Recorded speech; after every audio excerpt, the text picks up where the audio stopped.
Family Chats. I'm Shelby, and tonight I'm joined by Maureen. Hello. Melanie. Hi. And Eve. Hey. Tonight we're talking about This Is Us, and we're talking about all things Kevin. Woohoo! So let's get started. Hey, Kevin. So, is Kevin anyone's favorite character? I wouldn't say my favorite, but I do really, really like him. Like, I remember back early season 1, people were giving him so much, like, crap and stuff, and I just always sympathized with him in a way because I don't know. My heart goes out. I think that he gets the unfair shake a lot and gets blamed for a lot of things that maybe not necessarily, Yeah. So I agree. I remember early on, I didn't really care much for him, but then as the story kind of went along and we even got even more of his backstory, like flipping back to, young Kevin, then it kind of really made me go like, oh, that poor guy, he's been through a lot. Yeah. I think too that they all reacted to that trauma differently. Of course, Randall and Kevin, they all had trauma growing up too. Kate, it was her weight. Randall was being the only Black kid in a white family in a predominantly white area. Kevin, it was watching everyone else leave him by the wayside as they focus on everyone else's issues. And then after Jack's death, they all have leftover, like Randall has panic attacks, huge emotional breakdowns. Kate has obvious issues with Jack's death, and so does Kevin. He turned to alcohol. He turned to things to numb out. So, I mean, I get why he did what he did. And I wish that someone would have sooner said to him, hey, you need help. Hey, let's work together. Even Rebecca, if she would have been like, I think, why don't I have this counselor? Why don't we go see this counselor together? Even if as a mom, she would have gone to a counselor just to get Kevin in the door to a counselor. I wish someone would have reached out to help him rather than just be like, oh, Kevin, or, oh, you're such a disappointment. Just help him. Yeah, because even earlier on, I think it was when he was in rehab and the family all came to visit, and Rebecca said, I never worried about you because I didn't think I had to. Yep. Where, Maureen, you can, and Melanie, you guys can probably speak more to this as parents, but I would guess that, as parents, if you see a kid who's, as confident and like together as Kevin is, when he was a kid, of course, it doesn't really occur to you that, oh, I need to worry about him now because that'll cause problems in the future. My issue with them, and that's Jack and Rebecca, in regards to Kevin, is that there were a lot of red flags, as just things that they completely just chose to ignore because they had other things, maybe that were more pressing. And I think, it's Kevin always struck me, and he still does, as kind of oddly the black sheep of his family. It's strange. He's the one that isn't adopted. He's the one that maybe is a little bit different than everyone else in his family. And, like Jack and Randall oddly had a lot in common, probably because William and Jack had a lot in common. And I think it was,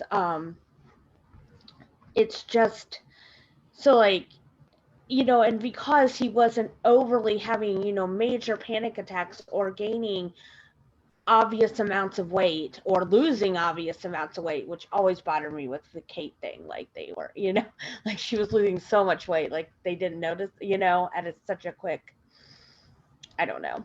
But with Kevin, he didn't have those obvious, it was just a bunch of subtle things. It was sneaking out, doing alcohol, getting involved with Sophie really young, which they didn't really know how to handle or deal with. And I don't know.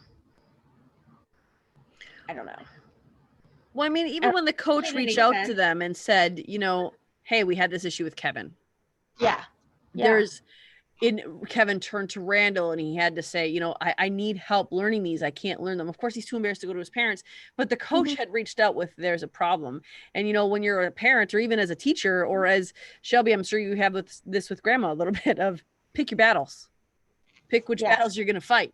And I think that in doing that, they had 3 kids who were all the same age, who are all going through the same hormonal stuff, who are all aging at the same rate. So picking your battles meant picking the bigger of or what they saw as the bigger problems of all 3 kids. And those always ended up being Randall's and Kate's. So go ahead, Shelb. Not only that, but they, if I remember right, in that episode that you're talking about with the football coach, they ended up getting into an argument because Jack thought that he needed to work harder as far as like learning the plays and stuff. And Rebecca was like, well, just let him do what he wants to do. And they got into an argument talking about that Rebecca thought that she was treating him too soft, and Rebecca thought that Jack was being too hard on him. Yeah. And there's 2 ways to look at that. Like, as a parent, that's a very kind of a normal argument to have, you know, whether or not you're pushing them too hard or whether or not they need to take it seriously. Like something like I've had to work with my daughter on taking stuff, especially like her skating. She's an athlete, so she doesn't want to practice as much. And so I try to push her, but there's like this thin line. Are you pushing her too hard? Or, you know what I'm saying? So it's like, but with Kevin, there were also signs, and I don't know if they weren't hearing it from school or what, but there were signs there that there could possibly be some type of learning disability or something like that, I mean, could easily have been fixed. You know, maybe he's ADD and can't memorize, you know, and is having trouble.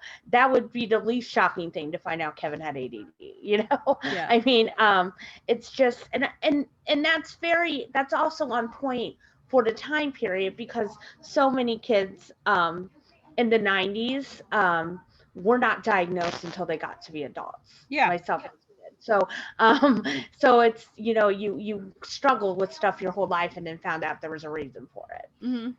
But, and I think when Jack died, there was no real opportunity to dig into that stuff, because everything, even to the opening season of the show, when they're all adults, Jack's death still took precedence over everything else.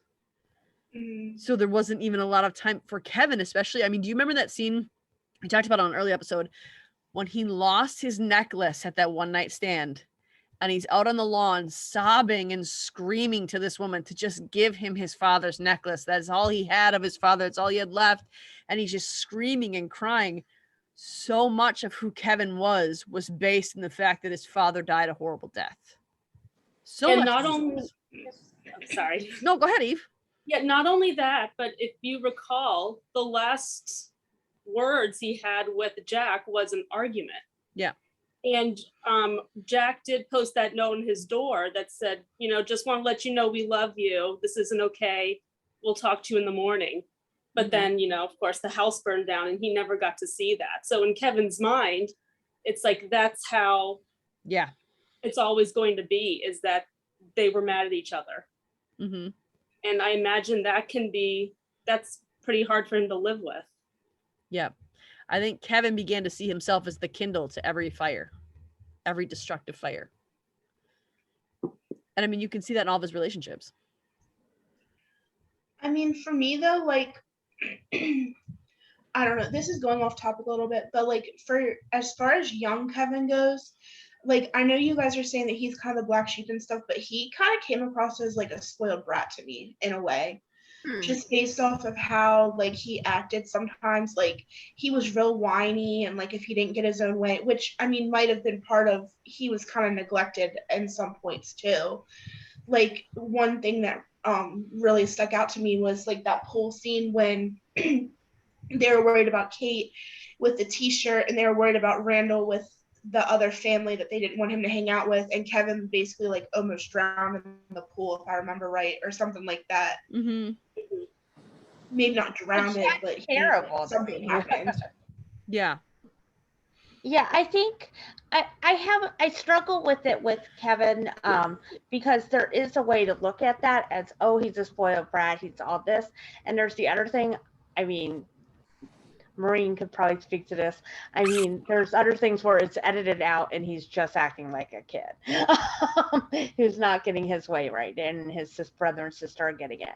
And we just never really, and we see it from Kate. We don't see it so much from Randall. I'll give you that. But I don't know. But the drowning part, that, I mean, I've always felt for Kevin. Like, that's where my heart, like, completely changed on him, because I'm like, he really was. I mean, I don't want to go as far to say is neglected. I don't think they intentionally neglected him, but it was like, I mean, that could have really turned out bad. He has middle child syndrome without being the middle child. Yeah. I think too that there's two ways that, because that Shelby, I can pull up a bunch of examples of him being whiny, and he was whiny. He was, I wouldn't call him a spoiled brat, but he was whiny. There was a lot of times when he's like, Randall always gets that. You only care about Kate. There's a lot of times when he said that, when he reacted that way. But the way I take that is, one, any press is good press, right? And if he is so neglected, any attention on him, even if it's for negative behavior, is attention, and he's craving that. He's almost desperate for it. And I think that's why he switches to it, because he works so hard to be good at everything, with sports, with all, even with the acting, he works so hard to be good at it, just so he can get an attaboy, just so he can get a, that's my boy, from his dad, like Randall would get when he brought a good report card home. He worked so hard, and the good behavior didn't get him attention. So I think he switched tracks. I don't think it was intentional, but I think he switched tracks of, fine, if they're not going to pay attention to me when I'm good, then I'm going to be a little craphead. And I want to say a different word than when I'm on a podcast. So he wanted to be a little butthead, and that got him attention from his parents. Even it was bad. I agree. But the other way to look at it too is, you could see, like in that pool scene, I'm going to go back to you in just 1 second, Eve, but in that pool scene especially, I remember him looking at his parents kind of sadly before what happened. And you can see that a lot before he loses his temper, before he becomes a whiny kid. He gets this expression, and I kudos to that kid who plays young Kevin, little Kevin, because he's got the nonverbal, which is my sweet spot, real well. And he would look at his parents, or he'd look at his siblings with this really kind of like, really? I'm forgotten again look on his face, and then he would be a brat. So I think it was kind of by design. He was that way, but I think it was by design that he was that way, trying, desperate for some sort of attention. What were you going to say, Eve? No, I was just going to agree with you. I mean, it's completely founded. If you realize that early on that the way you're going to get attention is by acting out or being bratty, then you're going to act out and be bratty. Mm-hmm. So, I mean, it was kind of hard for me to just pull it off, to just throw it off and say, oh, no, he's just a brat. Like, that's not cool. I mean, I felt bad for him. You know, as a teacher, I see that all the time, you know. Yeah. Kids know how to get attention. They're going to try to get attention one way or the other, either a positive way or a negative way. And Mm-hmm. Unfortunately, Kevin learned that, oh, this is how I get my parents to, you know, not make sure Kate's not eating too much, or Randall's not too adopted. Yeah. And, you know, they aren't bad parents, but what they are is overwhelmed parents with 3 kids who had very real, very strong needs. And I think that they got so overwhelmed thinking that, because if you look at how Randall's issues and Kate issues as kids, a lot of it was self-esteem issues, self-worth issues. Kevin didn't appear to have self-worth issues because he was sarcastic, and he had friends, and he was on the football team. And that's typically, especially in that time period, it was like, you're popular. If you're in the football team, you're golden. You're one of the popular kids. You have friends. You have no worries. So I think they thought that if they focus on the kids who didn't seem to have a lot of self-worth, who didn't seem to have a lot of self-esteem, that's all they had the energy for. So they aren't. Go ahead, Shelby. I'm sure it didn't help that Jack had his issues too. Mm-hmm. Absolutely. Yeah. Because, I mean, Rebecca was not really a single parent, but kind of a single parent when Jack was out at bars doing whatever he was doing. And then she had to make sure that he was good too. Like, I don't know how many talks she had with him about his crap that he was doing with the alcohol and stuff. And then, like, finally, I think she finally got through to him. Was the alcohol right away though, or was that when they were like in high school? I think, if I remember right, I think it started showing up like when they were younger, but it wasn't like that bad until later on. Okay. But I'm not positive. Like she had a big conversation with him about how like it was when with the big three, not like the littlest three that we have now, but the group of the big three right above that. Yeah. There's just too many big threes. Like the middle three. The middle three. When like she said, you know, I feel like I'm at an 11. Or like I'm at a I'm running at a 7 because I'm doing this all alone. And when you're at your best, you're at an 11, but I feel like you're at a 3 or whatever the numbers were. So I know that it kind of went into a bit of the big three's childhood. Okay. So I'd like to think that he probably struggled through most of the big three's lives. And I wonder how much of Kevin's drinking had to do with seeing that that's how his dad coped with things. And in a desire to be like his dad, thought, well, if this is good enough for my dad, then it's what I'll use too to help me feel better. Alcoholism's hereditary, isn't it? Can be. It can be, yeah. It's not a given that every kid who has alcoholism is gonna be an alcoholic. Just so happened that way in my family, but I mean, I could have just as easily not become an alcoholic. A lot of it is mental. What you see, what you're around, it becomes the norm. So as much as you realize it might be a problem, you're the product of how you're raised. And another thing too is that I know we've talked about this in the past, is that Jack, for pretty much most of their lives since he died, has been put on this really high pedestal as a perfect parent because they were so young when he died. Yeah, he died at the height. Yeah, exactly. So Kevin is probably thinking, oh, well, my dad was just so perfect. He was this amazing dad, amazing husband. And, you know, he drank, he figured it out. So why not? Mm-hmm. And I mean, and it's funny because you see Kevin, and it kind of irritated me this last season a lot, because he's still putting his dad on this ridiculous pedestal. I think they all are. Well, when he left a good job and risked his entire career just so he could be in the room. I know it's horrible. It's your time. When the guy was trying to work with him, you know, I thought what he was saying was reasonable. And what he doesn't even think, and he's never talked to his mother about it, I guess, is there were a lot of times where Rebecca was alone with 3 little babies by herself for hours while he was drinking at the bar. But according to Kevin, his dad would drop everything for anything. And it's like, that's just, you're rewriting history. That's not what happened, you know? And I think somewhere in his head, he does know that. But it's like, to put his dad on this, I mean, it's such a ridiculous pedestal. You know, he will never be that parent. You know, no one can. There's going to be a time where you're going to have to miss something, you know, so your kid can eat. I think too that Jack, he appeared when they needed him. I think in the everyday it was mostly Rebecca. But if any of them had an injury, if any of them had a problem, and if any of them had like this big deal, Jack would drop things to go be with them. But that's what gets remembered are the big things, not the everyday day-to-day stuff. Especially because he died, because there was no opportunity for him to do anything else. Right. And I mean, I also see it on the whole thing, because being pregnant and being alone, I was alone in my room. It's a horrible and it's a scary, scary thing. Yeah. And I think that Madison would have been okay with Randall calling her. I think she was okay if Kevin didn't make it. But the thing is that, of course, Kevin didn't know that was happening, you know? So I don't know.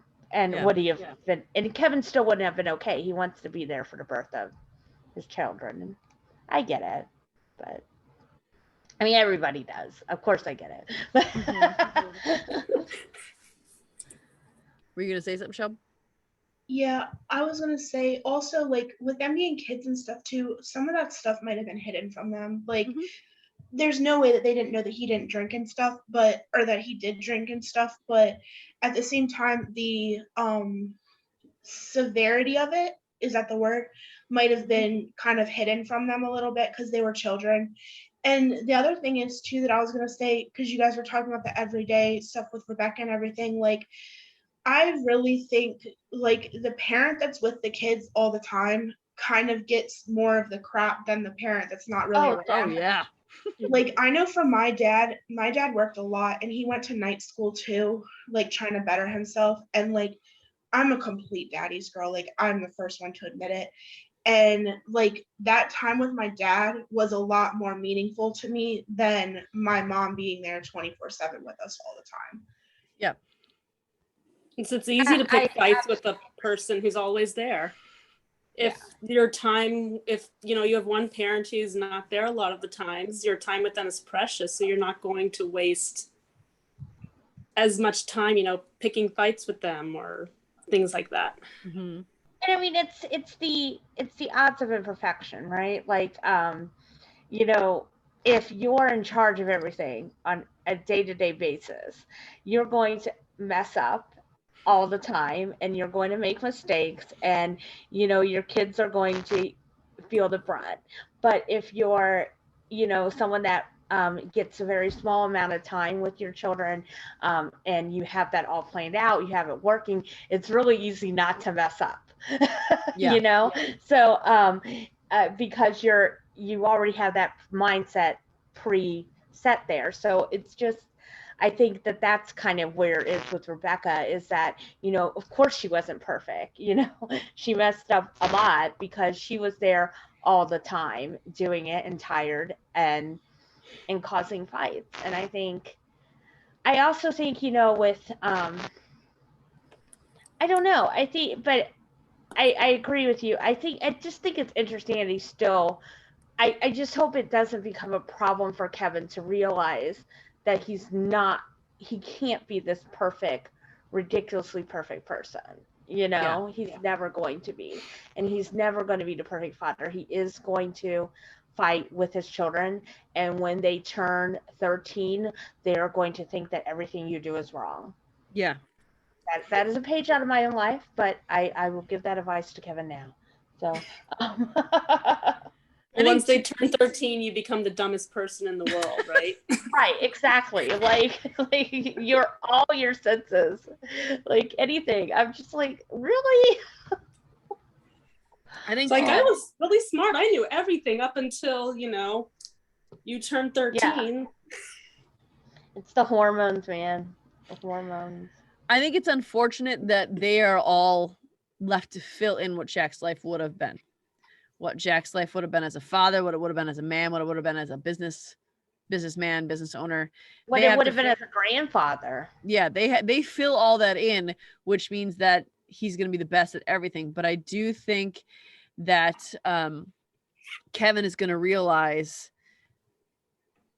I'm going to edit this out. Go ahead, Shelb.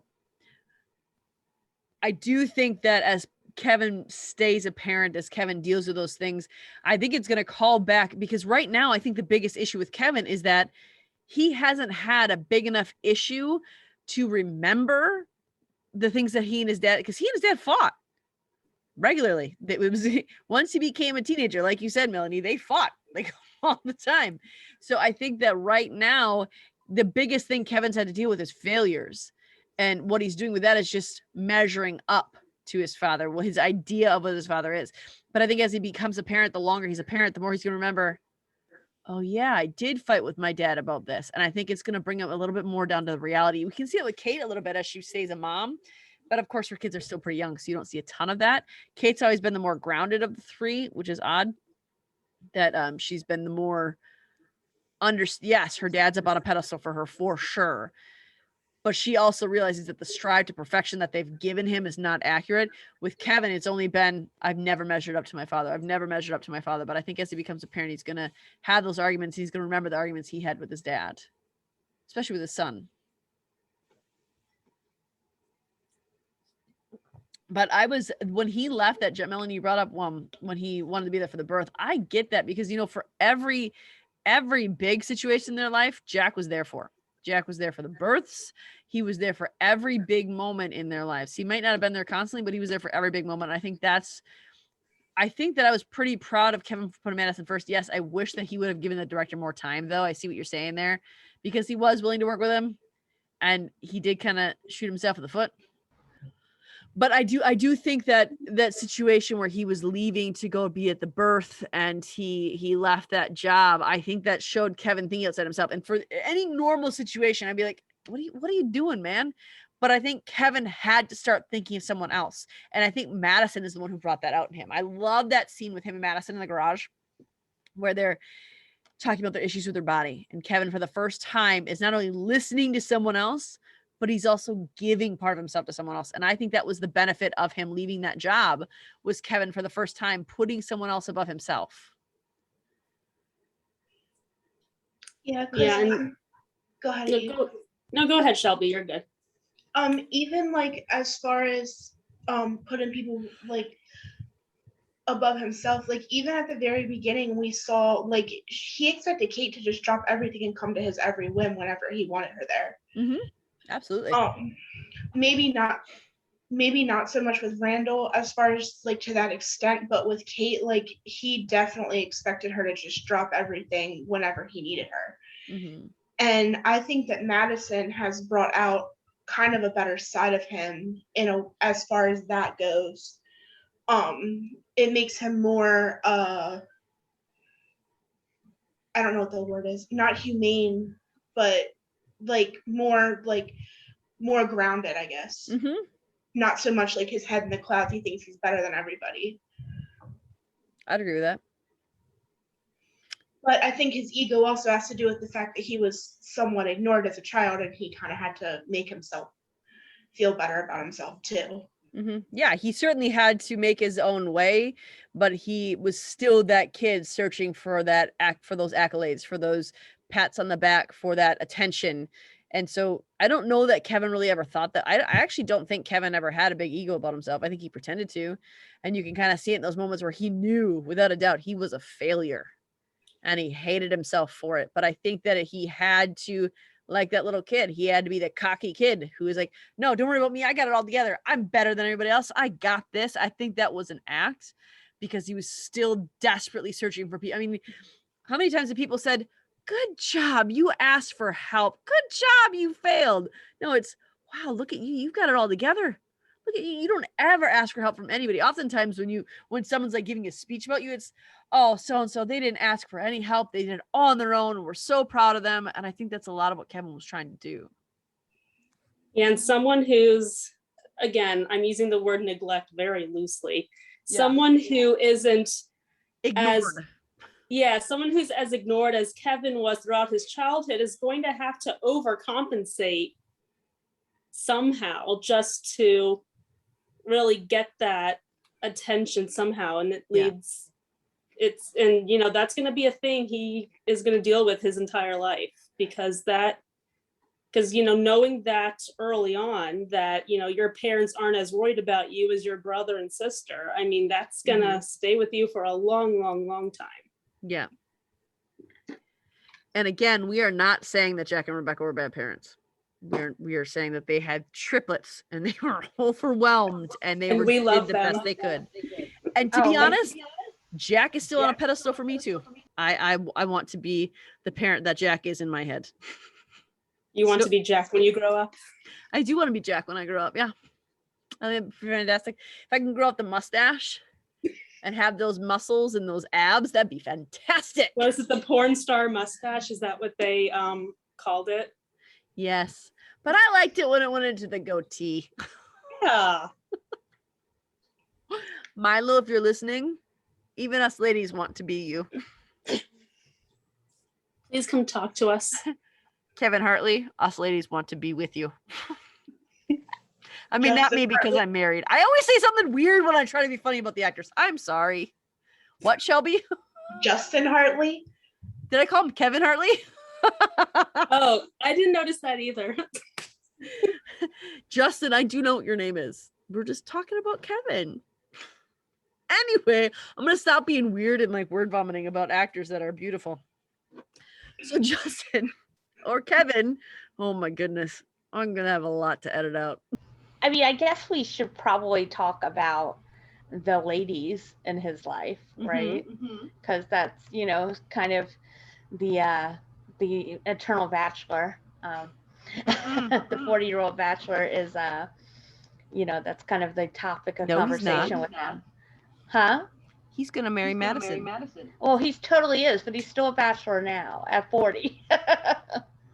So, I mean, I'm not judging that by anything. My husband was 40 when he got married, but for the first time. So, I think, I don't know. I guess I'm Team Madison. Definitely Team Madison. Though someone that I liked a lot that a lot of people didn't like was Zoe, because I thought she was just different than the other girls. And I don't know why, but I thought their dynamic was interesting. I don't know. Zoe, I don't dislike her per se. It's just compared to, you know, Cassidy and gosh, I want to call her Emma because the young version of her was Emma on the Fosters. Sophie. Like, so, you know, with you know, Madison and Sophie and Cassidy, like those three really stand out. And then Zoe was just kind of, you know, there to me. I actually liked Zoe. My only issue, and it's the same issue I have with Sophie, Cassidy, and Zoe, is that none of them made Kevin open up the way Madison did. And that's it. None of them brought Kevin to a place where he felt comfortable and safe enough to let someone else in. I actually really enjoyed Zoe. I think that he had a lot of fun with her, but I think that's what her thing was, is she enjoyed life so much that she didn't want to stop and be still. She wanted to experience it. She did want to experience it with Kevin, but she didn't ever want to stop and be still. But that's what Kevin needed, was he needed to be able to stop and be still and look at things. And I think in order for Kevin to overcome all of his issues, all of his addictions, he had to be in a place where he could just be like, okay, this is what I'm doing. I have something solid. I don't have to continue to strive. And I hope that he took over Big 3 construction on some level, because I think that would be something that's studying. That is something that is allowing him to be the father he wants to be, and something that would allow him to not have to put so much pressure on himself. And I think that's his biggest problem, is he's always had with football, you have to be able to perform or you're not good enough to be on the team. With acting, you have to be pretty enough to be on screen or you're not going to get any jobs. The one thing that I did like about Zoe was that she was upfront with him about everything, and she didn't hold her tongue about things either. Yeah. Very much like how Beth is with Randall, which is why I love Beth and Randall together, which that's a whole nother conversation. But I could go on and on about them because I just love how she puts him in his place when he's being stupid. That's an excellent way to describe it. But like Zoe was kind of the same way with Kevin, like, and I love that she didn't lose herself because of what Kevin wanted either. Absolutely. She was straight up with him that she didn't want kids. She was straight up with him that she wanted to travel, even though that wasn't what he wanted. And that was one thing that I liked about their relationship, is that they could be upfront and honest with each other, and like there was no judgment on either side of it. Yeah. And the other thing about Zoe too is she didn't settle for him either. Because when he said, I want kids, surely you can change your mind, Zoe stood up for herself and like, no, this is what I want. This is who I am. I'm not going to change just because that's what you want me to do. We can't be together. This is where you're going to go. So I actually really, really enjoyed Zoe and her character. They just weren't good together because I would dare to say that they needed different things. So I don't think they were good together. I mean, they were fun together. They had a good moment. They had a good run, but ultimately they weren't going to mesh because he needed stillness and he needed the quiet, and she needed activity and she needed adventure. I was really hoping that when Beth's mom came back to the show, like kind of permanently, I was hoping that we'd see Zoe more. I mean, I guess there's still a chance of that in the next season, but I was really hoping that she would come back since Mrs. Clark kind of raised her from what it sounds like.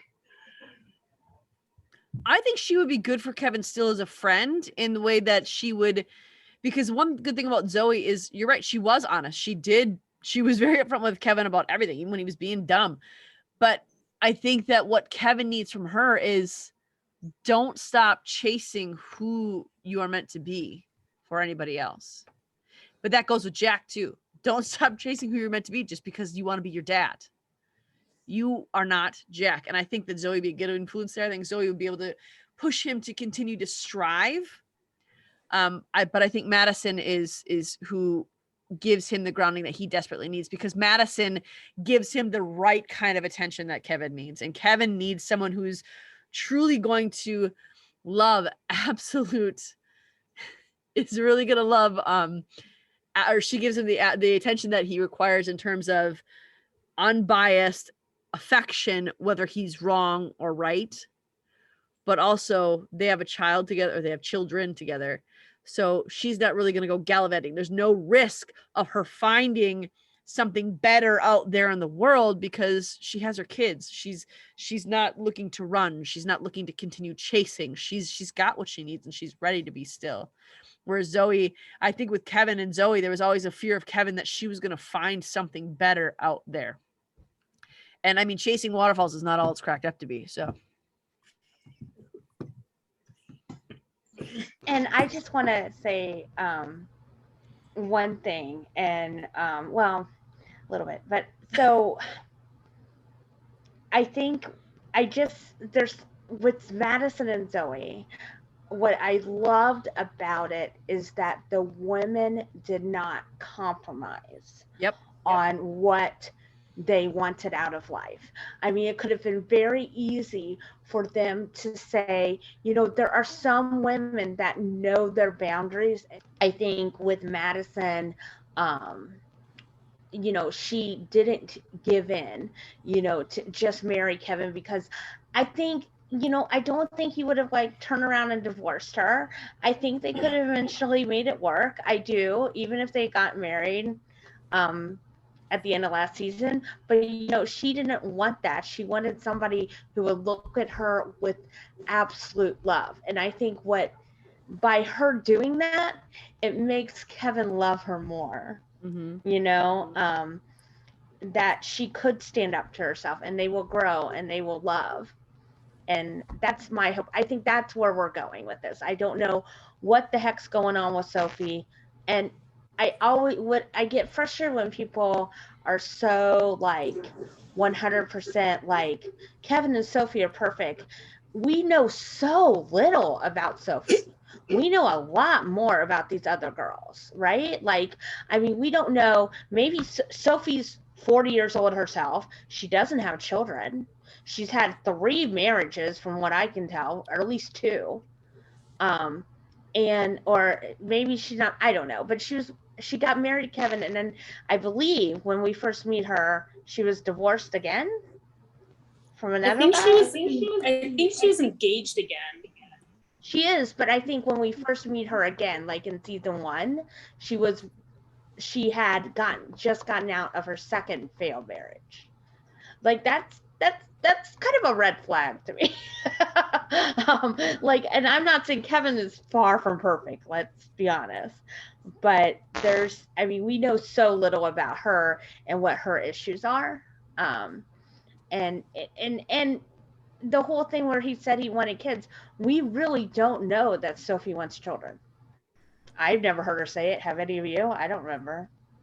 But yeah, another thing about Sophie too is that I feel like she more than anything just represents Kevin's childhood, like Kevin's past, because like Melanie said, we don't know much about her.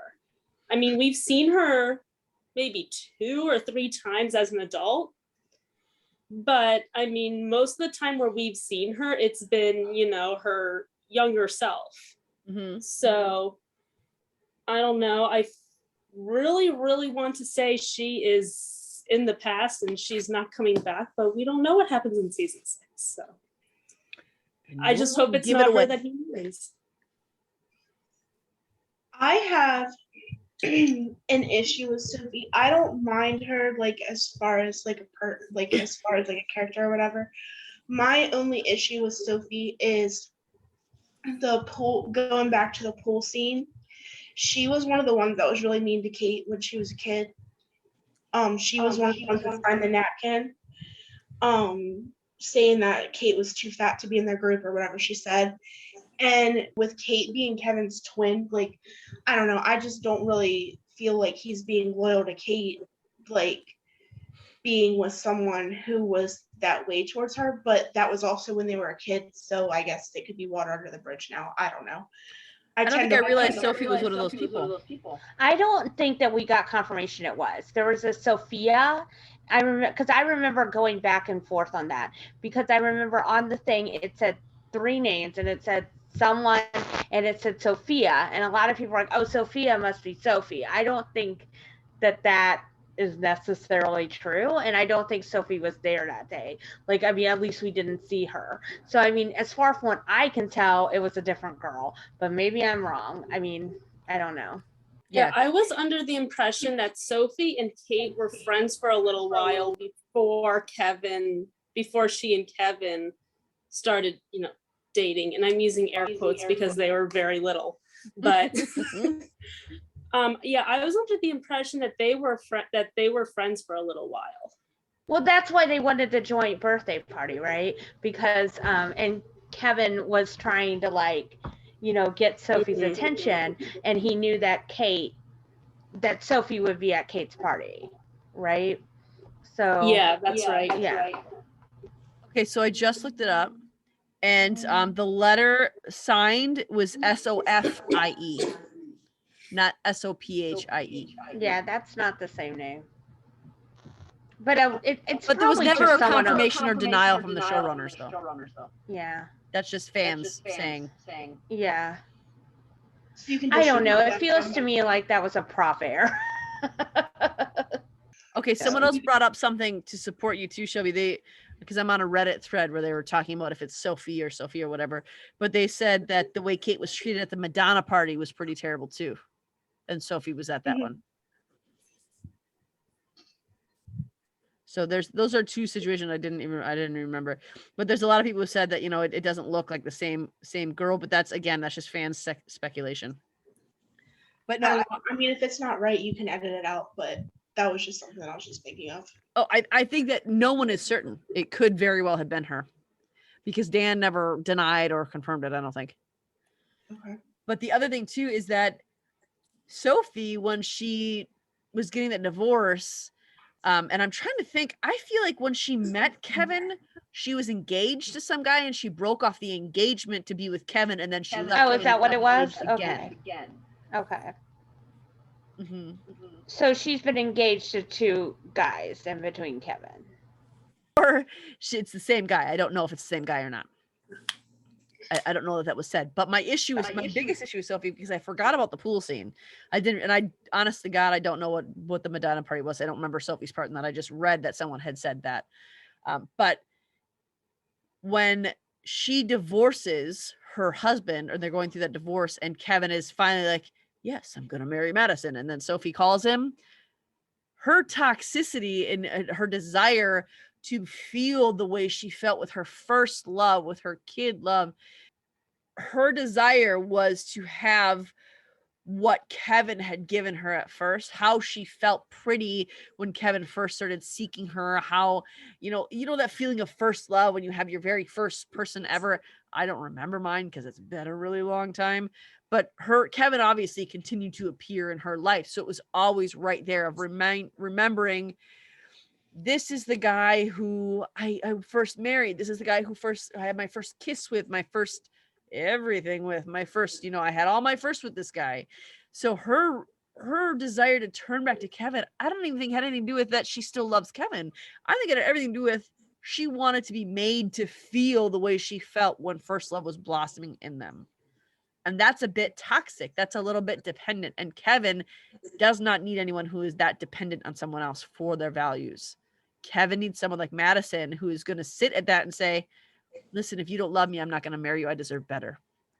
And by the way, that was one of my favorite scenes with Kevin because it showed such growth that Kevin didn't just give Madison what he wanted to hear. And that's what Madison did for Kevin. She changed him. She didn't change him because I think Kevin was always this person. I think he was just afraid to be that person. She brought it out of him. Exactly. Old Kevin would have been like, yes, I do love you. Let's get married, because he was Yes, so season one desperate. Kevin. Mhm. Season one Kevin definitely would have been like, yeah, of course I love you. That's why I'm Exactly. marrying you. And this Kevin, when he was outside on the Adirondack chairs that Nikki had made for them. I love those Adirondack chairs. If they want to just send them my way, I'll take them. Dan Fogelman, if you got spares, I mean, just saying, we're offering to take them off your hands for you. But he looked at his mom and he said, I couldn't say that to her. I couldn't do that to her. He's finally able to, and he doesn't know it's love yet, but that is love.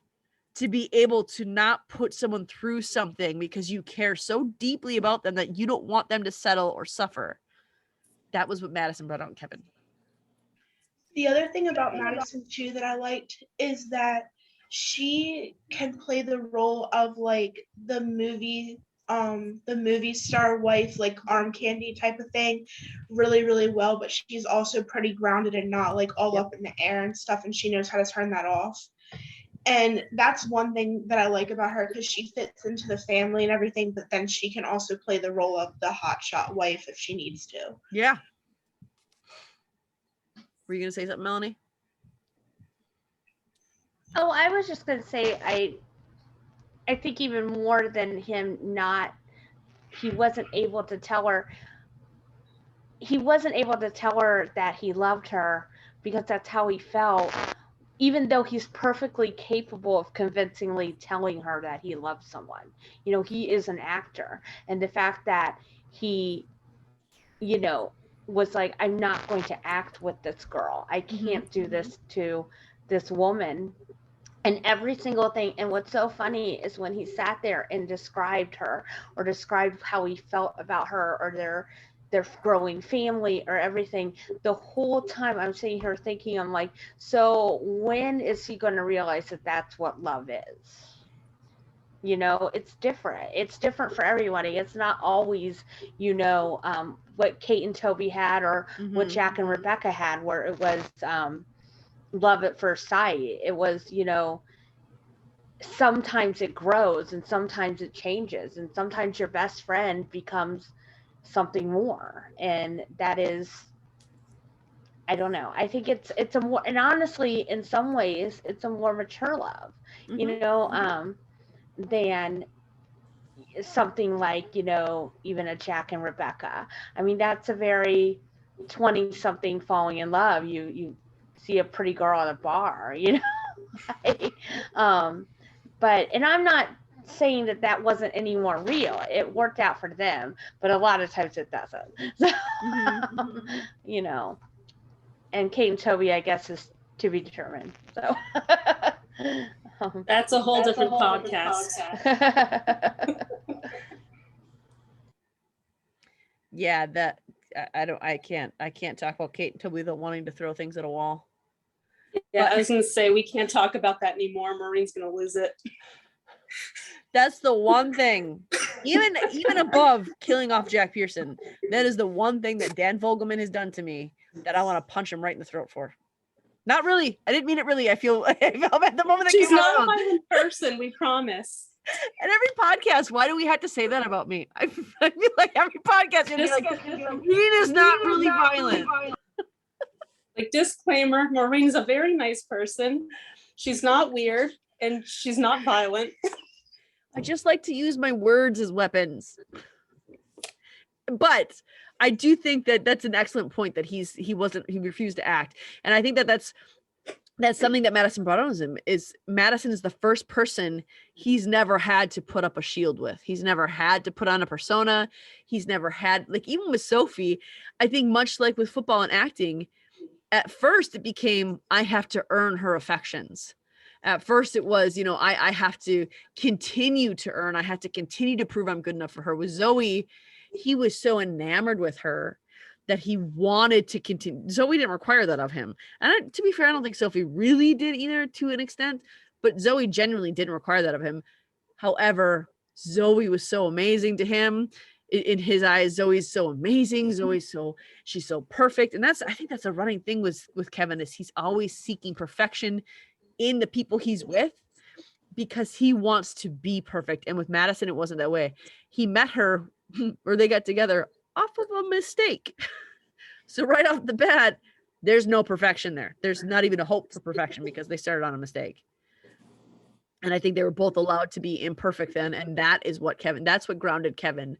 Because if you continue to strive for perfection or look for it in your partner, you're going to fail every time, every single time. And the more you look, the more you're going to find too. Mm-hmm. Yeah. What, Melanie?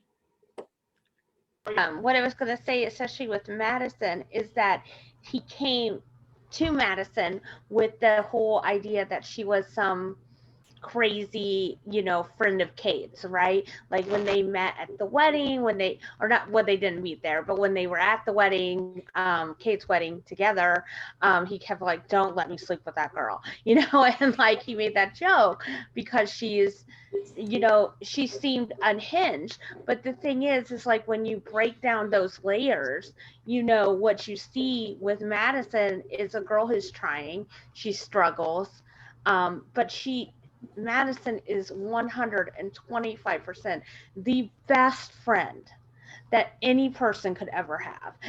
And she is brilliant. She doesn't make Kate feel bad about herself.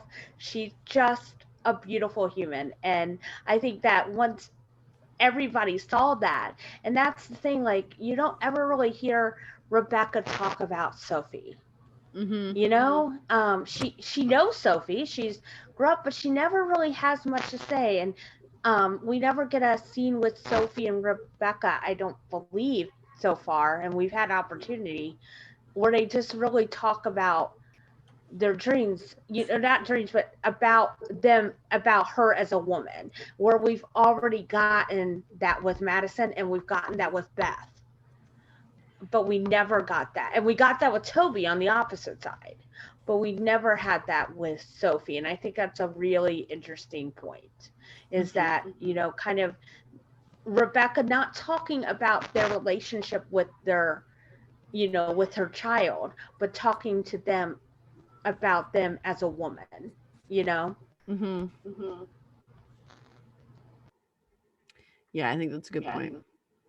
The one thing is too that I wanted to say, and if you guys talked about this when I stepped away, that's fine. But I think that it's shown that Kevin has come a long way too, as far as the fact that he didn't just settle for Madison, and he could admit that he wasn't in love with her, because like he's so I guess hungry for a happy ending, for like that happily ever after that he feels like his parents got. Which I mean, who isn't? But still, like, I just, from the first season Kevin to now, like, that's shown a huge growth in him, as far as like not just being like, okay, well, we can work towards the happily ever after if we get married, and like it'll just be what it is. Like, Mm-hmm. It shows that he's really in love with Sophie, and that not Sophie, that he's really in love with Madison, and How that dare you? he tongue slip. That he's really in love with Madison, and that he actually, like, I don't know, in my opinion, actually kind of loves himself enough to know Mm-hmm. that he doesn't necessarily want this life for him, possibly. Yeah. Yeah. And you also have to think about it that, this is what he wants. He wants to have a wife. He wants to have kids. He wants this perfect life. But he loves Madison enough to say, I'm not going to lie to you just so I can get that perfect life that I want. I'm going to be straight with you and tell you, no, I don't, like, I don't love you. I'm not going to lie to you. Even though he easily could have, just to get that perfect life that he's been wanting for so long. And I don't think he realized until that moment that she posed the question to him, because he was the main one who planned that wedding, because Kevin was Kevin was your typical bride about the wedding, right? I mean, he was He was very, the very bride. on point He about was the groomzilla. yes. And Madison was more like go with the flow, and Kevin's like, no, this. But I think the reason Kevin does that is because I think Kevin didn't want to give himself an opportunity to back out. I think he had in the back of his mind that this is my MO. I run. Which is weird because he didn't do that with Sophie. But I think that might be why he ran, because he did not run with Sophie. He gave all in and then he screwed it up. And I think he just really didn't want another failure. And I think that's why he pushed to go forward, even knowing he didn't love her, because he didn't want another failure. But when Madison posed that question to him, I think that was the moment. I think Shelby's got a good point that he realized that, yes, I love her, or I care for her. I don't think we knew it was love then, but I care for her too much to lie to her. But also, I really do love myself enough finally that I don't want to live in that either. I want the lasting marriage. I want the lasting partnership. I want that lasting, I mean, because that's what he was seeking, was love and affection. I want it to last. And if it's going to last, it's got to be real love. And I think it was that moment that she posed the question to him that he realized that, no, I can't lie for her and I can't lie for me either, or to me. And then Dan Fogelman ripped it all out from under us. Dang it, Dan. We love you, but get it together. I do think, though, in all honesty, and you can edit this out too if you want to, but this is my theory. I really think that he is going to end up with Madison because Kate is based off of his sister, Dan's sister. So I'm guessing that Kevin is probably based off of Dan, and I'm guessing that Kevin is going to become a director one day. And I don't know about you guys, but if I was Kevin's wife in real life, like what Caitlin is, and if the person that was supposed to be playing me didn't end up with the person that's actually his wife in real life, I would be pissed. So I feel like they have to end up together. Okay, real quick, did Dan's sister end up with her first love? I don't know. Come on, Shelby. Do your homework. I'll look it up right now. All right. Yes. I saw a picture of her and Dan once. She's very pretty. Yeah. I think too that I do have a theory that they're gonna end up together, but I have a theory that this is going to be that them not marrying at that time is going to be the best thing for their relationship, because Kevin was right when he said, but it can grow into something. Because I think he was able to say that because he could already feel how much more he cared for her then than he did when they first found out she was pregnant. He had already grown so far. And I think he was, when he said we could grow to love each other, he was absolutely confident because every day his feelings were stronger. And I think that him being able to say that showed him that I'm going to fall in love with this woman. So I think then taking that time, I think when at the wedding we shall not name, I think they're probably engaged because Madison kept her ring finger behind her back that whole scene. And if you have not seen our other podcast episodes, go back and watch our This Is Us episode. If you watch it on, I don't think you can actually see when we watch it on YouTube. But we show you the scene that we're watching, or we tell you what scene we're watching, and we kind of analyze it, break it down frame by frame. She hides her hand behind her back. And Kevin is very comfortable coming in that room, and Kevin just seems, and she's happy. Yes, like you guys agree that they both just seem lighter? Yeah, and there were women's clothing in Kevin's bedroom.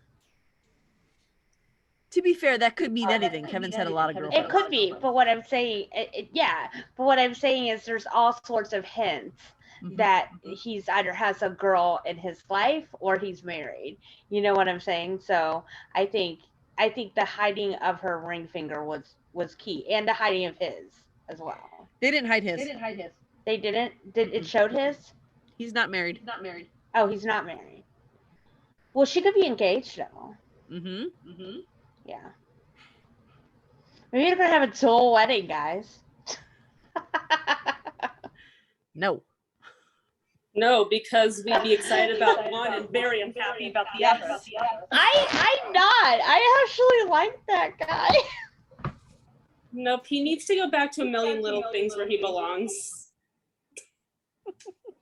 I'm really, I guess maybe it's part of it, and this is gonna be weird.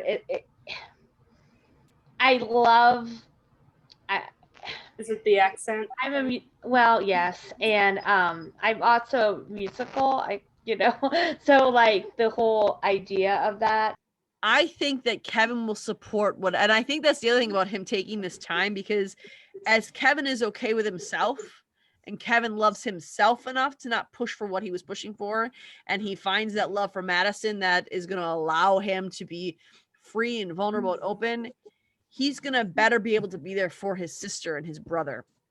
So I think that that last scene, it showed him and Randall were able to be light with each other in the hallway. I mean, it's just one quick interaction, but it doesn't feel as heavy as any other interaction except for when Randall comes to his house. But that's because their mom's dying at that point in the future.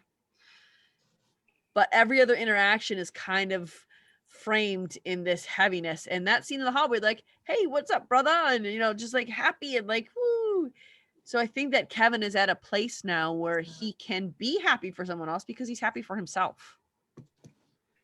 The other thing is too that we have to remember Madison and Kevin's whole thing started off as a one-night stand. Mm-hmm. And they've come a long way from just that. Yeah. The whole shock, like going from the whole like one-night stand, feeling bad about it, to having to tell Kate, and then like Madison ended up being pregnant. Like it's like the farthest thing from Kevin's happily ever after that he wanted, but it could turn out to be that happily ever after that he has been yearning for so long, even though it didn't start off that way. Mm-hmm. And Yeah. I think that says a lot too, as far as even Dan's view of like how the show's going to go and stuff. Like that's how life works, period. Like there's so much of this show that is a lot like real life, and I mean sometimes you do find the love of your life when you're not looking for it. Mm-hmm. I mean, like for me, like Kenny was the farthest thing from what I thought that I was gonna date, and like it's a whole thing. But anyway, like that's beside the point. But like that just goes to show, like even in the TV show, like Madison and Kevin weren't supposed to be together. That's his sister's best friend, and it just so happens that it happened, and like it's growing into this beautiful thing. Yeah. And I think too that Kevin, because he was so hard looking for perfection, so hard looking for, I mean, it's true that the harder you grab something, the more you lose it. That saying with like parents, if you grasp your kids, the closer you hold your kids to you, the more you fight to let them go, the further away from you they're going to get. And that's what Kevin was doing to his hopes and dreams of marriage and children. It was too much too fast for most of the people he was with. And then Madison came out of nowhere when he wasn't expecting it, when he wasn't playing for it, because he, in his moment of not holding on so tightly, he allowed it to happen. I think that Kevin has grown a long way. Do you guys have like a favorite, or not favorite, that's not what I want to ask. Do you guys have a scene or something that happened to Kevin where you think it was the turning point for him becoming the man he is? For me, I think it was the that rehab scene with his whole family when they were in therapy together. I had been thinking, it's like, Kevin is always, pushed to the side, and this family isn't talking about it. And then finally I saw them at a point where they're all talking about it, even though they still kind of pushed it aside and said, no, you had a great childhood. I was there. I saw it. But at least he was finally able to say, hey, this is what I remember from our childhood. And these were my takeaways. Mm-hmm. So that kind of, even though it didn't really go too far from there, I feel like it kind of really opened the door to that continuing conversation. Absolutely. What about you guys?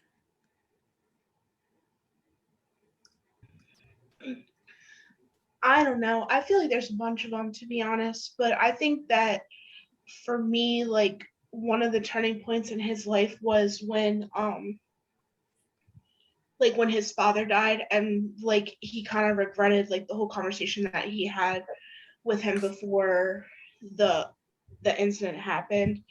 And like I think that just kind of like really hit him in the gut basically, and it seemed like he tried to like talk better to people and try to like man up a little bit, like as the man of the house, because he was Jack's spawn basically. I mean, for me, the turning point would, a big turning point, at least recently, would be him meeting Nikki. I think it's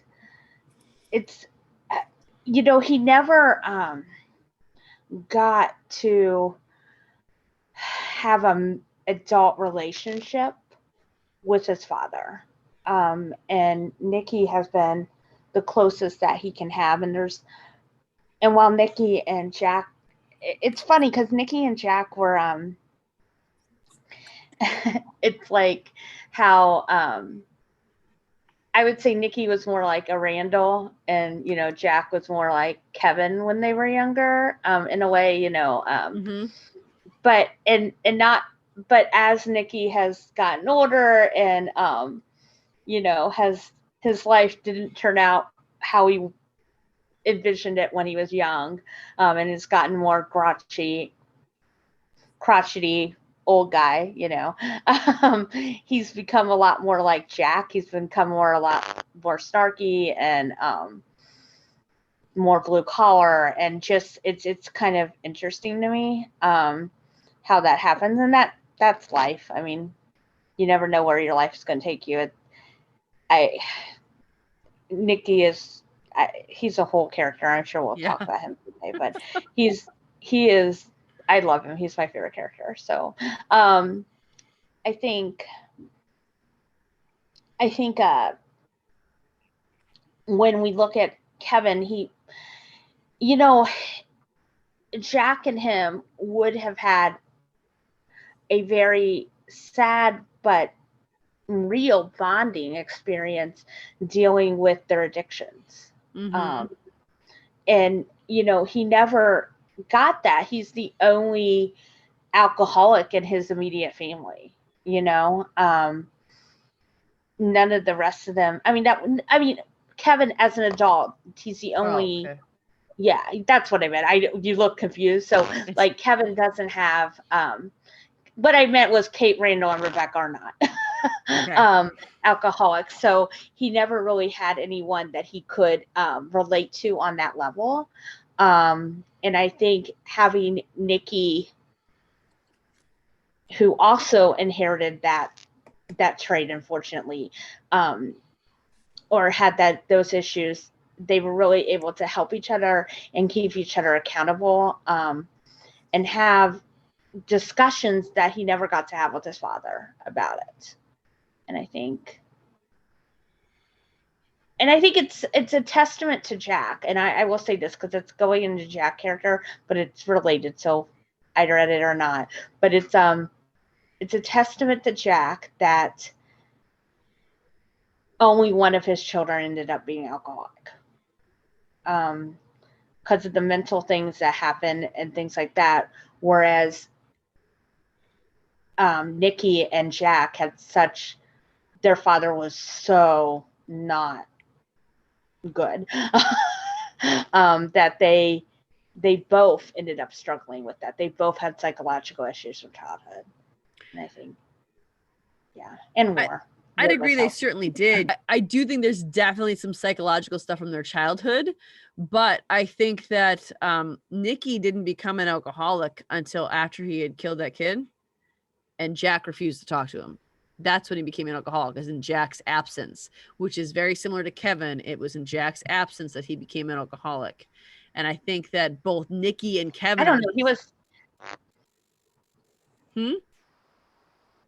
Oh, I was just going to say, wasn't he on drugs? Like in, I mean, a lot of them were, but in Vietnam, I mean, wasn't that a thing? Like he was not clean and his brother kept telling him to get clean.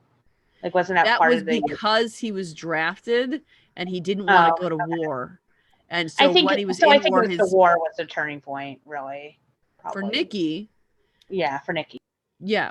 but it was he didn't turn to drink to numb out until he killed that kid, and then he tried to not succumb to it, but then Jack started ignoring him and wanted nothing to do with him, and then he was really in very, very relatable. And I think that's why Kevin related to Nikki so much, and I think that's why Kevin fought for Nikki, because I think Kevin even says it at one point that he is Nikki, or he's becoming Nikki at least, because Kevin saw him. The last Randall and Kate were with their father, right? They were all asleep in the house and they didn't fight with them.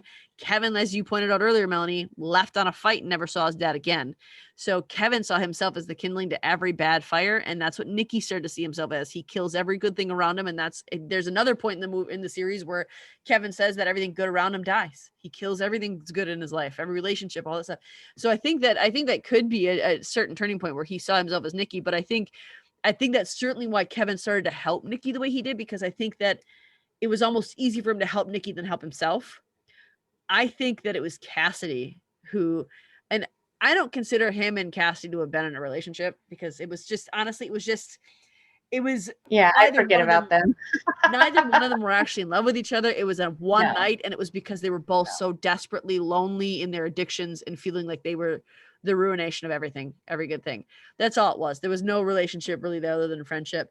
But I think that seeing Cassidy have all that she had and want it so badly to try to make herself better for her son, I think that was the turning point for Kevin to see that, well, if I want those things, I guess I really do have to work for it, because he was the pushing force behind Nikki to get better, but Cassidy was the pushing force behind herself to get better. And I think that was the turning point for Kevin to see, I do have to put in the work. I can't just expect it to be better. I can't do everything for everyone else and expect me to be better. I actually have to put in the work and do this and actually get out of this hole, unless I'm going to turn out like Nikki. Well, you actually made me think of something really interesting. Do you think there's a part of Kevin, and I don't know if I fully buy into what I'm saying here, so bear with me. Is there a part of Kevin that really wants to be the perfect father, because what he sees is that it was the catalyst for Cassidy to improve her life and to get better, and that she wasn't a bad mom. She had issues, but she wasn't a terrible mom, regardless of, her addiction, and just realized that he could do it. I'm just wondering if there's a part of him having the relationship with Cassidy's son, and seeing them together that did put the catalyst for, him being, so into having a family and having everything. I think he was always into having a family and having everything. I think that's always been there, but I think that there is something to that. But I would think more than from the son, it would be from Cassidy's husband, who was like, no, you can't see him until you're better. This is it. I'm not putting my son in this position anymore.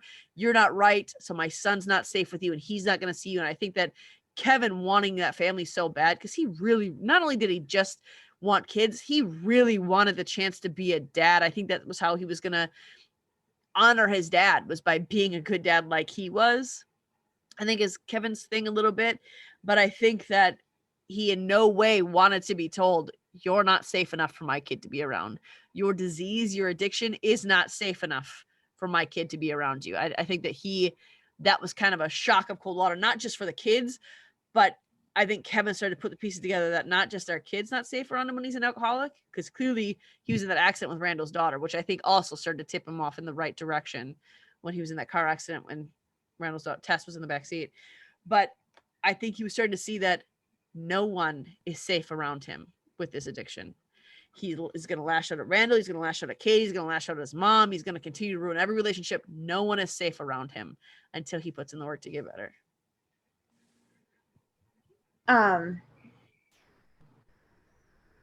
We mentioned Tess for a second. I just wanted, I love the relationship he has with Tess and Annie. Like, it's one of my favorite things in the world, how much Tess, especially Tess, loves her uncle, and I just think, but it reminds me, it's so important for kids to have somebody that is an adult that they trust that maybe isn't their parent, that they can tell things to when they need to and understand. And while of course, and what I do like about it in a way is even though Tess tells them she always does, don't tell my parents, Kevin always does.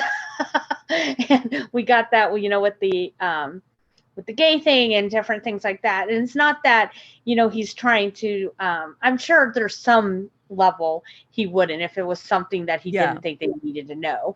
But I mean, when it's something important, he knows well enough to go tell Beth and Randall, and something like, you need to know this about what's going on with your kid, and I think my daughter's pretty close to her uncle, also named Kevin. And and what's really funny is that there's been a lot of stress and just everything, but there was a while that we weren't talking, me and my brother, and Lily would get really frustrated with it. And so I really related to this season, especially with Tess, because that's really hard to almost feel like you're in the middle of it. And I don't think they ever told her she couldn't talk to Kevin. And I would have never told Lily that either, but like, she couldn't see him. She couldn't give him a hug and she couldn't tell him things. And I think that's really hard for a kid. And that could explain a lot of her behavior this season. Just saying. Yeah. And I think that says something about Kevin too. I think the reason he had said something was because he didn't think he could fix it. He didn't think he could handle it. He didn't think he was good enough to hold this information. He had to tell someone who was responsible, who was good, who was better than he was. Do we have anything else that we want to say about Kevin before we close on? Anything you want to say about his growth or who he was or what you hope for him in the future? I just want him to be with Madison, and that's all I have to say. We've kind of talked that whole thing to death, but I hope one of the last scenes of the series is them all sitting out there and Madison, or just maybe even Madison and Kevin, looking at each other in their Adirondack chairs in the back of the cabin. Oh, that would be nice. Yeah. The little kids playing at their feet. Yeah. All them, maybe even Deja's child. It could be a little flash forward even there. That would be awesome. Yeah. What were you going to say before you froze, Shelby? There's a lot of parallels between Kevin and Nikki, and I think that could be a whole podcast on its own, to be honest. But I really hope that he stays on the straight and narrow and he keeps his life together, because I really think that Madison can be a good thing for him if they can work it out. Yeah. Well, I think the two flash forwards give us a pretty good indication that he stays on the straight and narrow. I think one, that the cardigan alone that he wears in the 10 years fast forward, that right there tells you how responsible he is. That is not an alcoholic cardigan. An old man cardigan with it buttoned up, and he looks very, very polished, very professional. He's not in t-shirt and jeans, but he's an older man with a son running around who is very clearly has a close relationship with not just him, but in that house. He knows his way around, so I'll tell you he's there all the time, that he's with Kevin a lot. So I think, and even in the 5-year flash forward, we see him with his fiance. So, I mean, I think. Can we just talk about, for just a quick second, the hotness of dapper, older Justin Hartley that they did with that makeup job? That was like, when I saw it, I'm like, oh, it's breathtaking. Like, Justin's hot anyway, but the fact that he's still like equally, but just like, just more older, dapper, kind of Clooney-ish, Yeah, I liked it. I mean, Justin Hartley is good no matter how you look at him. I mean, oh yeah. He's pretty. But he's more than pretty. He's also a fantastic actor. I don't want to downgrade him to just a beautiful, beautiful man. He's also very good at what he does. He's very, very good at the nonverbal. He's got the sad look. Oh my gosh, he can wreck me. But just one little turn of his head with that sad expression on his face, with tears in his eyes and it makes me so sad. And I just want to put it out there, and I'm gonna, you know, Justin, if you're watching, and you know, of course, you don't have to believe it. You can be proud of your co-stars, but as much as I love Chris Sullivan and Sterling K. Brown, you were robbed this year, my man. So there you go. All right, Shelby has a shout out from our group. Oh, I wanted to say one more thing before we do that. Oh, yeah. Go ahead. I just want to say too, this isn't necessarily just about Kevin, but like the casting that they did for the show is on point. Like going back to like what you were saying, like about the facial expressions and stuff, young Kevin, like little Kevin, which isn't still little anymore, but young Kevin can get those facial expressions on point just like Justin Hartley can.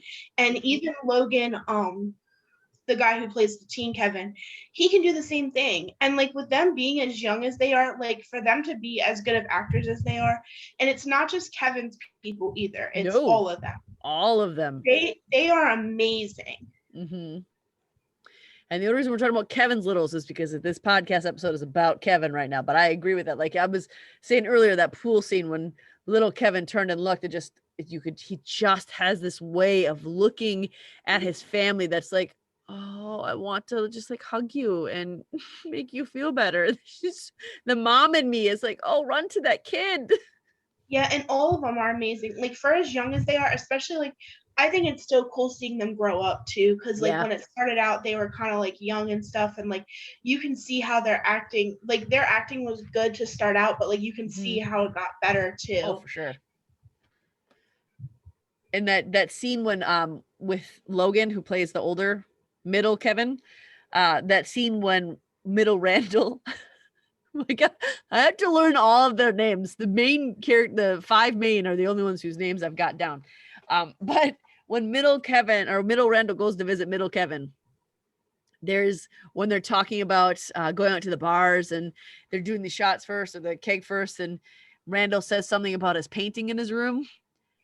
And that expression on his face is so like he's got a bunch of them in that episode. That's just the one that's springing to my mind.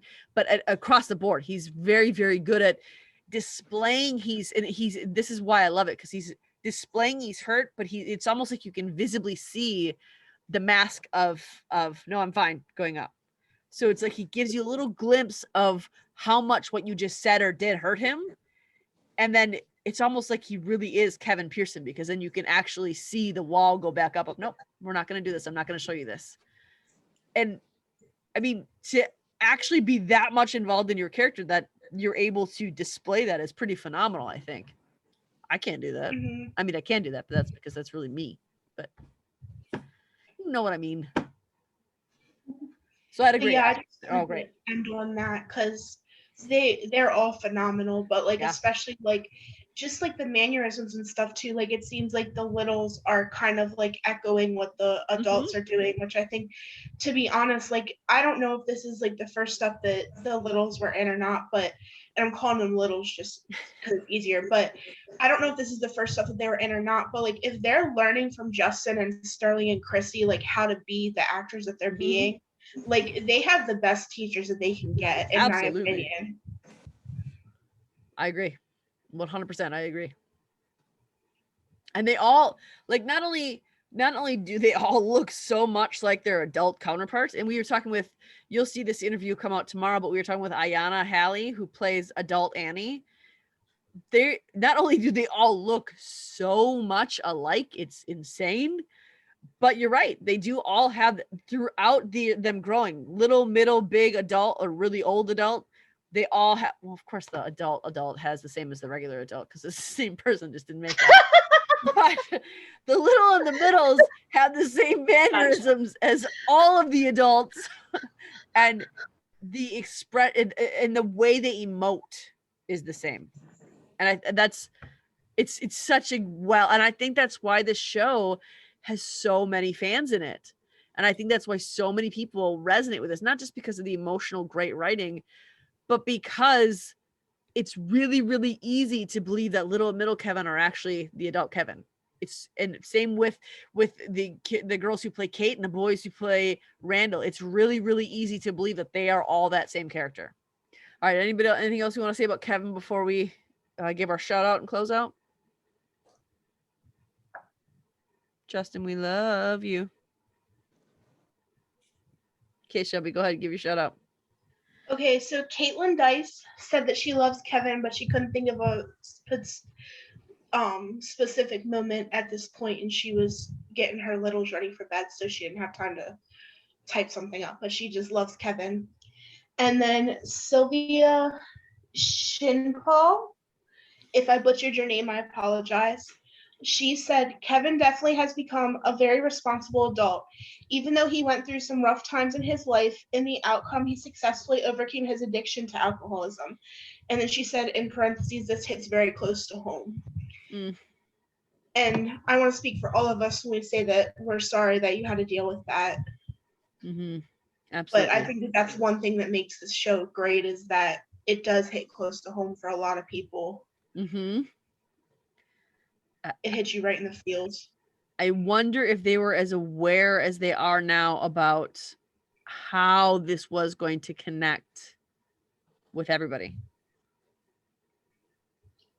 I don't know if that makes sense how I said that, but No, I get what you're saying. I'm not sure, but I think that that's why a lot of people were so obsessed with it, and they're so upset that it's going away, because I think it does hit people right. I mean, I guess not necessarily right where it hurts, but I think that a lot of people can relate to the show, and it is just like a regular family, like the flaws, the perfections, everything. And that's what life is about, accepting everyone the way that they are, regardless of if how they are is terrible or not. mm-hmm. And I think the great thing, though, I know that a lot of us are sad. I am too, about it ending next season.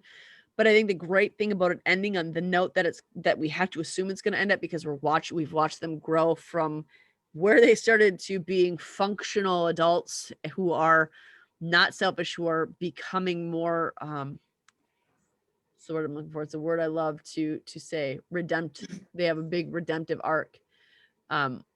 Is that not only will they be ending where we see the hope of where all the adults of the big three end up, but also we have all their kids who we're going to end on, so it's like it ends with, yeah, see, you can come from this with all this baggage, with all this pain, with all these addictions, and still end up here in this good place.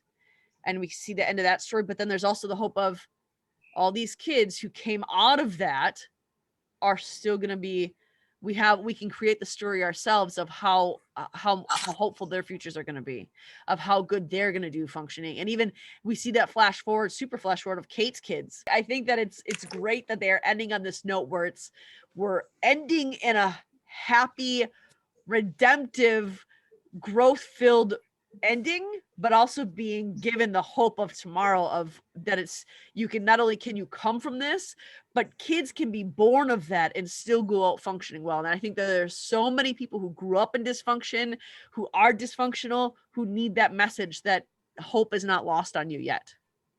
That just because you came from dysfunction, or just because you are currently in dysfunction, does not mean that's where you have to stay. I think that's why I like Nikki so much, is because Kevin too, they both have that self-deprecating humor. And they both can say things so deadpan and so sarcastic, and it's instinctive. Like when Nikki shuffled in with, hey, you got room in your bag for this? No, I don't have room in my bag for that. He just goes back. His puzzle at the bachelor party.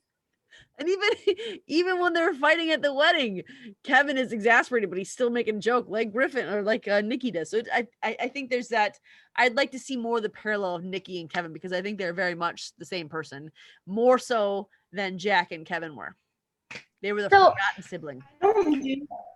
I just had a thought, you guys. I just had a thought. Okay, so Nikki was like, or I feel like we know that he is still, that he has written. He's some type of writer, right? Or did I just totally make that up or assume? I don't know that he is. He's Who, a maker. Nikki? I don't think so. He wrote a lot. He does. Okay, maybe I just assumed that because he was like always reading and poetry or whatever. But I don't know. I just thought it'd be really funny, or not funny, but cool, if like after he read all those horrible scripts that Kevin had, that he decided he was going to write his own script for him. Mm-hmm. And that's the movie that he has the Academy Award for. That he plays Jack. Maybe they write a movie about their childhood or their life. Yeah. I think I have a vague memory of him writing poetry to a girl before he went to war. To Sally? Yeah, I have a vague memory of that. I think he might have done I feel like something maybe it was something like that. And like that he and I feel like because I was watching the episode, not to the episode he goes away, and when they were talking, and I feel like I remember Jack saying, I thought you wanted to be a writer, and he said, yeah, but I could easily learn to be a doctor if I joined the military on my own. And he's like, I could be a doctor. And he goes, yeah, you could. And so like maybe that's, I feel like that was a discussion, and I did not making it up, but I don't know. Nikki feels like a writer, doesn't he? He does, Maybe. yeah. Shelby, were you going to say something about Kevin or something? Yeah, but I don't remember. Okay. All right. There was something about Kevin and Nikki. Oh yeah, when I don't usually get like dry sense of humor. I'm not good at like comprehending it. I don't know what's wrong with me, but I don't usually get it. But like Nikki cracks me up, like with his like dry sense of humor and like his total like hermit like type thing that like he just doesn't get real life, and like it just cracks me up. I don't know. I think it's because I'm somewhat a hermit of myself. But like at the same time, like I get where he's coming from, where like he doesn't understand like the whole technology thing, and I don't know, it cracks me up. And like I love him and Kevin's relationship, because their relationship's really good, but then I also love their banter back and forth too, because I think that Nikki does kind of get on his nerves in a way, but it's like the old annoying uncle kind of getting on his nerves. Yeah. It's not because he like is get out of Kevin. my life kind of thing. Yeah. But I would venture to say that even before Madison, Nikki was like the first person that Kevin really truly cared about. Mm-hmm. Other than his immediate family, yeah, I'd agree with that. I agree with that completely. Yeah. I agree. And I don't know. I don't know. I would love to know. And I mean, I don't even know if we're never going to get this answer. It's just going to be a speculation. But I would love to know if Nikki knew all along, like there's references that he definitely knew that Kevin was an actor when he came to his door. Like he told Rebecca that I just see this as a kid who's as an actor looking for a charity gig, but I was like, do you think he knew all along that was Jack's son? I think he might have had an inkling when Randall showed up with him, because Randall and Kevin and Kate all came at the same time, didn't they? Right. No, I just mean like if he saw, because he was making a reference that he knew who Jack or who Kevin was, that he knew Kevin was an actor. So like if he like turned on the Manny, do you think he knew that was Jack's son? Well, I don't think he ever really turned, because he didn't have a TV, I don't think. So I think I don't know, but how did he know he was an actor? Kevin didn't come and tell him that. I think the only time he had was when he would step out to go to the VA to get his meds or his drinks or whatever. And Kevin was all over the tabloids. Oh, probably. Yeah, you're right. Yeah, you're probably right. He probably saw him at the grocery store or something. And even in the VA, I mean, there's magazines all over the place. Yeah, but it's kind of ironic that if he had like just picked up that magazine for like 5 seconds that he was like on the cover of or something, like he would have seen that was like, I don't know. It's just so funny how that would have been. And I don't know if it would have changed anything, but like that if he would have read a story, when he was on the Manny about his childhood and knowing full well that was Jack, but we know he couldn't have looked it up because he thought Jack was still alive then. Yeah. So, well, I think that if he was on the cover of any magazine, it would have said Kevin Pearson. So I think probably Pearson, he would have been like, oh, that must be Jack. Even when I see, I don't know. It's a name. I mean, you hear, they're not the only Pearsons in the world. No, but if you look like your brother, that's true. then I think and he had looks the like last name him. Pearson. And so, I mean, that's the family resemblance. So I think even when I see my last name, either my maiden or my current name, I'm like, oh, I wonder if I'm related to them. And I think Yeah, if I you do see that name, you hear that and you see that face and like, that looks like my brother. I bet that's my brother's kid. And then having him show up at the door he had been sent a picture of Kate and Randall and Kevin when they're really, really, really little. Yeah, so and he knew there were 3. He knew there was, he knew they adopted a black boy. So I think that he just probably saw the magazines, maybe didn't connect, hey, that's Kevin's kid or that's Jack's kid. He might have just thought, oh, I wonder if that's Jack's kid. They show up together. He's like, oh, that is Jack's kid. Yeah, probably. Huh. Okay. So I think that we've said all that we've been talking for an hour and 48 minutes. So I think that's all we have to say about Kevin Pearson. Yes. For now. For now. I mean, we could talk about any of the Pearsons forever. I mean, they're amazing. I think we should live watch the very, very, very final season finale and cry together. Oh, God. Yes. Yeah. And talk about I'm like already crying just thinking about it. Yeah, have one last good cry together. Exactly. So if you guys want to be a part of our Facebook group, This Is Us Pearson Family Fan Club. Join us there. We ask you questions about who you want us to talk about on a podcast. We get polls, we do fun things, but it's all This Is Us. It's all about all the characters and the actors of that show and the cast and crew that work really hard to put it together.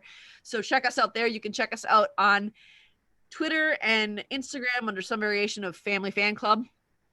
And you could also find us on TikTok under Facebook Family Fan Club, some variation of that. If you want to reach out to us about what we have done wrong or right on our podcast, what you'd like us to see, what you don't want to see anymore of, you can always email us at familyfanclub2021@gmail.com. We would love to hear from you. And if honestly, if you want to say something about our podcast, feel free to comment right on there. But if you want to be private, we will respond and read all of your emails. We also have our YouTube channel, Fandom Family Chats. That's where we put our podcast episodes on there as well. There's no video still, but it's there. So check that out. We have our videos of our cast and crew interviews go up on YouTube because our podcast channel is all audio. So if you're watching this podcast or listening to this podcast, please rate, subscribe, like, share, whatever the options are, because the more we get watching this, the better content we can give you, the more we can be considered a real media outlet. We can get you more interviews. We can get you more of what you want. So make sure you do that. Make sure you get us up there in the numbers. And if you don't like us, let us know so we can help you out. We're all fans just like you. We want to talk about the same things you want to talk about. So on that note, I don't know. I'm no Jeanette or Amanda. I don't know what we're talking about next week. I don't know. Something. It's all scheduled out. It's all on the calendar. You'll find out. It's like a birthday surprise. So happy birthday, fans. We will see you. I'm bringing it up. Oh, Shelby's being responsible. I want it to be the next one surprise. is Vampire Diaries. What's the next Sunday one? Next Sunday one, Sweet Magnolias. Oh, hey, Woo! That's a big deal. Next Sunday is our very first Sweet Magnolias podcast. Tune in for that. Preemptively join our group, Sweet Magnolias Serenity Family Fan Club. It's a good show. If you have not watched it, listen, you have a week. You have a whole week now to watch 8 episodes. Go do it. It's fantastic. It's great. It's a great. You will not be disappointed at all. And watch tomorrow for our interview with Ayanna Halley, who plays adult Annie on This Is Us. All good things coming, you guys, and we will see you in a week. Bye for now. Bye.